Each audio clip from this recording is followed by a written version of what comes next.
Hi guys, welcome to my channel. Friends, ಇವತ್ತು ನಾನು ತುಂಬ ಕ್ರಿಸ್ಪಿಯಾಗಿರೋವಂಥ ತುಂಬ ಟೇಸ್ಟಿಯಾಗಿರೋವಂಥ ಸ್ನ್ಯಾಕ್ಸ್ನ ಹೇಳ್ಕೊಡ್ತಾ ಇದ್ದೀನಿ. ಅದೇನೆಂದರೆ ಕಾರ್ನಿಂದ ಮಾಡೋವಂಥ ಸ್ನ್ಯಾಕ್ಸ್. ಅದು ತುಂಬಾ ಟೇಸ್ಟಿಯಾಗಿರುತ್ತೆ ಫ್ರೆಂಡ್ಸ್. ಅದು ಚಿಕ್ಕವರಿಂದ ಹಿಡಿದು ದೊಡ್ಡವರವರೆಗೂ ತುಂಬಾ ಇಷ್ಟ ಆಗುತ್ತೆ. ತುಂಬ ಸಿಂಪಲಾಗಿ ಕೂಡ ಮಾಡ್ಬೋದು. ಬನ್ನಿ ಅದು ಹೇಗೆ ಮಾಡೋದು ಅಂತ ತೋರಿಸ್ತೀನಿ. ಫಸ್ಟ್ ನಾನು ಕಾರ್ನ ತೋರಿಸ್ತೀನಿ ನಿಮಗೆ. ನೋಡಿ, ಮೆಕ್ಕೆಜೋಳದ ಕಾರ್ನ್ ಇದು. ತುಂಬಾ ಕ್ರಿಸ್ಪಿ ಆಗಿರುತ್ತೆ. ಇದು ಆಯಿಲಲ್ಲಿ ಫ್ರೈ ಮಾಡ್ಕೋಬೇಕು. ತುಂಬಾ ಟೇಸ್ಟಿಯಾಗಿರುತ್ತೆ, ತುಂಬಾ ಕ್ರಿಸ್ಪಿಯಾಗಿರುತ್ತೆ. ಔಟ್ಸೈಡ್ ತೊಗೊಂಡಾಗ ನಮಗೆ ತುಂಬಾ ಕಾಸ್ಟ್ ಬೀಳುತ್ತೆ. ನೋಡಿ, ಇದು ಬರೀ ಅರ್ಧ ಕೆ ಜಿ ಇರೋದು. ಅರ್ಧ ಕೆ ಜಿಗೆ 38 ರುಪೀಸ್. ಇದು ಎಷ್ಟೊಂದು ಮಾಡ್ಕೋಬೋದು. ಇದು ಅಂದರೆ ಇಲ್ಲ ಅಂದ್ರೂ 1.5 ಕೆ ಜಿ ಅಷ್ಟು ಚಿಪ್ಸ್ ಆಗುತ್ತೆ ನಮಗೆ. ಅಷ್ಟು ಬೆನಿಫಿಟ್ ಇದೆ ಇದರಲ್ಲಿ.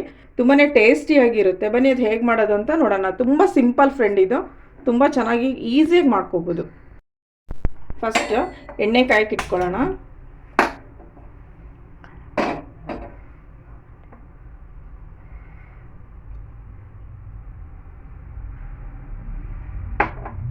ಇನ್ನೊಂದು ಸ್ವಲ್ಪ ಎಣ್ಣೆ ತಗೊಳ್ಬೇಕೀಗ.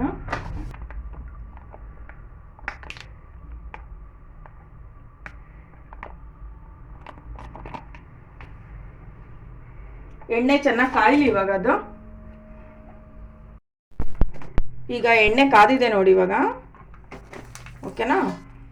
ಮೀಡಿಯಮ್ ಫ್ಲೇಮಲ್ಲಿ ಇಟ್ಕೋಬೇಕು. ಮೀಡಿಯಮ್ ಫ್ಲೇಮಲ್ಲಿ. ನೋಡಿ, ಈ ಥರದ ಜಾಲರಿ ತೊಗೊಂಡಿದ್ದೀನಿ. ಇದು ನೋಡಿ, ಈ ಥರ. ಲಾಸ್ಟ್ ಟೈಮ್ ಅವಲಕ್ಕಿ ಮಿಕ್ಸ್ಚರ್ ಮಾಡೋದಕ್ಕೂ ಇದೇ ಥರ ತೊಗೊಂಡಿದ್ದೆ ನಾನು. ಇವಾಗಲೂ ಕೂಡ ಅದನ್ನೇ ತೊಗೊತಾ ಇದ್ದೀನಿ. ನೋಡಿ, ಇವಾಗ ಇದು ಮುಳುಗೋ ಥರ ಇರಬೇಕು. ನೋಡಿ, ಹಿಂಗೆ ಇದರೊಳಗೆ ಮುಳುಗೋ ಥರ ಇರಬೇಕು. ಇದು ಫ್ಲೇಮ್ ಮೀಡಿಯಮಲ್ಲಿ ಇರಲಿ. ತುಂಬ ಲೋ ಫ್ಲೇಮು ಬೇಡ, ಹೈ ಫ್ಲೇಮು ಬೇಡ, ಮೀಡಿಯಮ್ ಇರಲಿ. ನೋಡಿ, ಇವಾಗ ಸ್ವಲ್ಪ ಸ್ವಲ್ಪನೇ ಹಾಕಿ ಫ್ರೈ ಮಾಡ್ಕೋಬೇಕು. ನೋಡಿ, ಈ ರೀತಿ.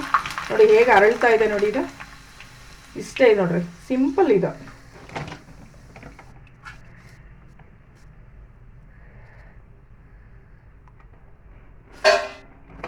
ಇದೇ ರೀತಿ ಎಲ್ಲ ಮಾಡ್ಕೋಬೇಕು ಇವಾಗ. ನೋಡ್ರಿ ಎಷ್ಟು ಚೆನ್ನಾಗಿ ಹೂವು ಥರ ಅರಳ್ತಾ ಇದೆ. 5 ನಿಮಿಷದಲ್ಲಿ ಆಗ್ಬಿಡುತ್ತೆ ಇದು.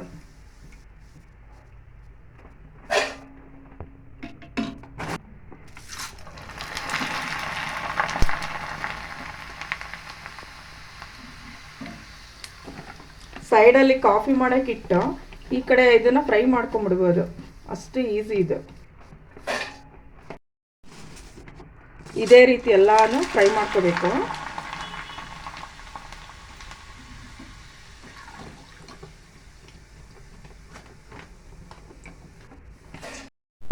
ನೋಡಿ ಫ್ರೆಂಡ್ಸ್, ಇದು 1/4 ಕೆ ಜಿ ಅಷ್ಟೇ. ನಾನು ಈಗ ಅರ್ಧ ಪ್ಯಾಕೆಟ್ ತೊಗೊಂಡಿದ್ದು. ನಾನಿದು ಅರ್ಧ ಕೆ ಜಿ ಪ್ಯಾಕೆಟ್ ತೊಗೊಂಡಿದ್ದು. ಅರ್ಧ ಕೆ ಜಿನಲ್ಲಿ ನೋಡಿ ಅರ್ಧನೇ ಖಾಲಿಯಾಗಿರೋದು. 1/4 ಕೆ ಜಿ ಅಷ್ಟು ನಾನು ಯೂಸ್ ಮಾಡಿದ್ದೀನಿ. ಬಟ್ 1/4 ಕೆ ಜಿಗೆ ಎಷ್ಟೊಂದಾಗಿದೆ. ಒಂದು ಬೇಸನ್ ಫುಲ್ ಆಗಿದೆ ನೋಡ್ರಿ. ಇದು ನೋಡಿ, ಎಷ್ಟು ದೊಡ್ಡ ಬೇಸನಲ್ಲಿ ಒಂದು ಫುಲ್ ಆಗಿದೆ ಇದು. ಮತ್ತು ಎಣ್ಣೆ ಕೂಡ ನೋಡಿ ಜಾಸ್ತಿ ಖಾಲಿ ಆಗಿಲ್ಲ. ಸ್ವಲ್ಪನೇ ಎಣ್ಣೆ ಹಿಡಿಯೋದು ಇದು. ನೋಡಿ ಎಷ್ಟು ಚೆನ್ನಾಗಿ ಮಾಡ್ಕೋಬೋದು. ಎಣ್ಣೆ ಕೂಡ ಜಾಸ್ತಿ ಹಿಡಿಯೋದಿಲ್ಲ. ಇದು ಎಷ್ಟು ಈಸಿಯಾಗಿ ಮಾಡ್ಕೋಬೋದು.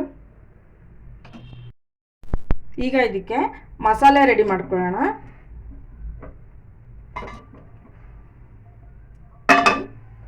ಇದೇ ಎಣ್ಣೆ ಹಾಕೊತಾ ಇದ್ದೀನಿ. ಸ್ವಲ್ಪ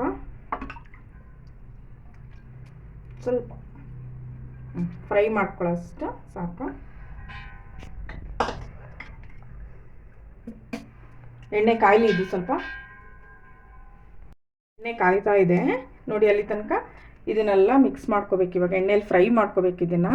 ನೋಡಿ, ಸ್ವಲ್ಪ ಶೇಂಗಾ ತೊಗೊಂಡಿದ್ದೀನಿ, ಉರ್ಗಡ್ಲೆ, ಸ್ವಲ್ಪ ಕರಿಬೇವು, ಒಣ ಕೊಬ್ಬರಿ, ಮತ್ತು ಸ್ವಲ್ಪ ದ್ರಾಕ್ಷಿ, ಬಾದಾಮಿ ಮತ್ತು ಗೋಡಂಬಿ. ಇದಿಷ್ಟನ್ನು ಫ್ರೈ ಮಾಡ್ಕೋಬೇಕು. ಮೊದಲಿಗೆ ಶೇಂಗಾ ಫ್ರೈ ಮಾಡ್ಕೊಳ್ಳೋಣ.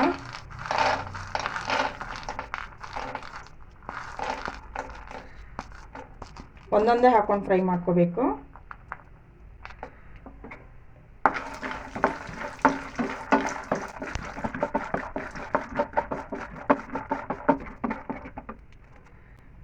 ಸಿಮ್ಮಲ್ಲಿ ಇಟ್ಕೊಂಡು ಫ್ರೈ ಮಾಡ್ಕೋಬೇಕು. ನೆಕ್ಸ್ಟ್ ಬಾದಾಮಿ ಹಾಕೋತಾ ಇದ್ದೀನಿ.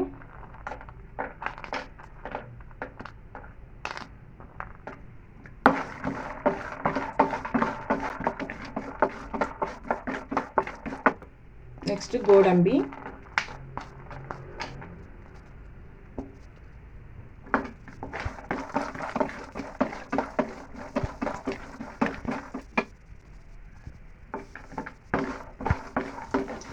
ಇದಿಷ್ಟು ಚೆನ್ನಾಗಿ ಫ್ರೈ ಆಗಬೇಕು ಫಸ್ಟ್.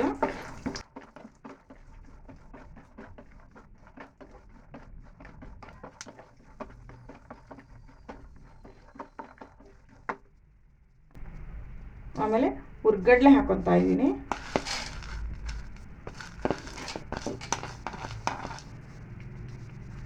ಕರಿಬೇವು, ಒಣ ಕೊಬ್ಬರಿ, ಒಣ ದ್ರಾಕ್ಷಿನ ಲಾಸ್ಟಿಗೆ ಹಾಕೊಬೇಕು. ಅದನ್ನು ಮತ್ತೆ ಚೆನ್ನಾಗಿ ಫ್ರೈ ಮಾಡಬೇಕು. ಇದಕ್ಕೆ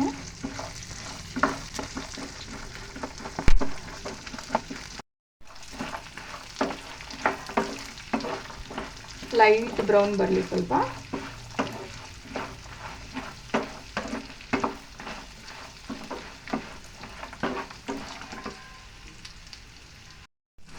ಇದು ಚಿಕ್ಕವರಿಂದ ಹಿಡಿದು ದೊಡ್ಡವರವರೆಗೂ ತುಂಬ ಇಷ್ಟಪಟ್ಟು ತಿಂತಾರೆ, ಅಷ್ಟು ಚೆನ್ನಾಗಿರುತ್ತೆ. ಇದು ತಿಂತಾ ಇರೋ ತುಂಬಾ ಕ್ರಿಸ್ಪಿ ಆಗಿರುತ್ತಲ್ವ, ತುಂಬ ಟೇಸ್ಟಿಯಾಗಿರುತ್ತೆ, ತುಂಬ ಇಷ್ಟಪಟ್ಟು ತಿಂತಾರೆ ಇದನ್ನು. ಈಗ ನೋಡಿ ಇದೆಲ್ಲ ಫ್ರೈ ಆಗಿದೆ. ಈಗ ಹಾಕುವಂಥ ಮಸಾಲೆನ ಹಾಕ್ತಾ ಇದ್ದೀನಿ ಇವಾಗ. ನೋಡಿ ಇಲ್ಲಿ ಹಸಿಮೆಣಸಿನ್ಕಾಯಿ ಪೌಡ್ರ್ ತೊಗೊಂಡಿದ್ದೀನಿ, ಆಮ್ಚೂರ್ ಪೌಡರ್ ಮತ್ತು ಅರಿಶಿಣ ಸ್ವಲ್ಪ, ಮತ್ತು ಜೀರಿಗೆ ಪೌಡ್ರ್ ಸ್ವಲ್ಪ, ರುಚಿಗೆ ತಕ್ಕಷ್ಟು ಉಪ್ಪು ಮತ್ತು ಚಾಟ್ ಮಸಾಲ, ಇದಿಷ್ಟನ್ನು ತೊಗೊಂಡಿದ್ದೀನಿ. ಆದರೆ ಫಸ್ಟ್ ಹಸಿಮೆಣಸಿನ್ಕಾಯಿ ಪೌಡ್ರ್ ಹಾಕ್ತಾಯಿದ್ದೀನಿ ನಾನು, ಸ್ವಲ್ಪ ಅರಿಶಿಣ ಮತ್ತು ಸ್ವಲ್ಪ ಉಪ್ಪು,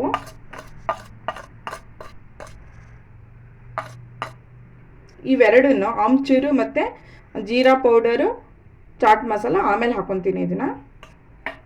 ಇದಿಷ್ಟು ಇವಾಗ ಮಿಕ್ಸ್ ಮಾಡ್ಕೋಬೇಕು. ಡೈರೆಕ್ಟಾಗಿ ಖಾರ ಹಾಕಿದ್ರೆ ಹಸಿ ಖಾರ ತಿನ್ಬೇಕಾದ್ರೆ ಹಸಿ ಖಾರ ಅನಿಸುತ್ತೆ, ಅದಕ್ಕೆ ಸ್ವಲ್ಪ ಫ್ರೈ ಮಾಡ್ಕೊತಾ ಇದ್ದೀನಿ ಸಿಮ್ಮಲ್ಲಿಟ್ಟು.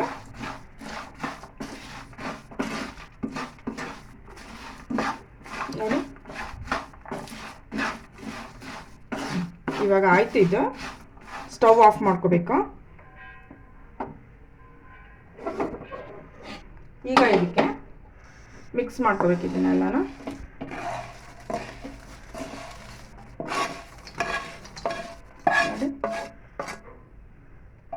ಈಗ ನಾವೇನು ತೊಗೊಂಡಿದ್ದೀವೋ ಚಾಟ್ ಮಸಾಲ, ಆಮ್ಚೂರ್ ಪೌಡರ್ ಮತ್ತು ಜೀರಾ ಪೌಡರ್ ಇಷ್ಟನ್ನು ಹಾಕೊಂಡ್ಬಿಡ್ಬೇಕು. ಮತ್ತು ಕೊನೆಯಲ್ಲಿ ಒಣ ದ್ರಾಕ್ಷಿ ಹಾಕೊತಾ ಇದ್ದೀನಿ. ಈಗ ಇದನ್ನ ಚೆನ್ನಾಗಿ ಮಿಕ್ಸ್ ಮಾಡ್ಕೋಬೇಕು. ಇವಾಗ ನಾವು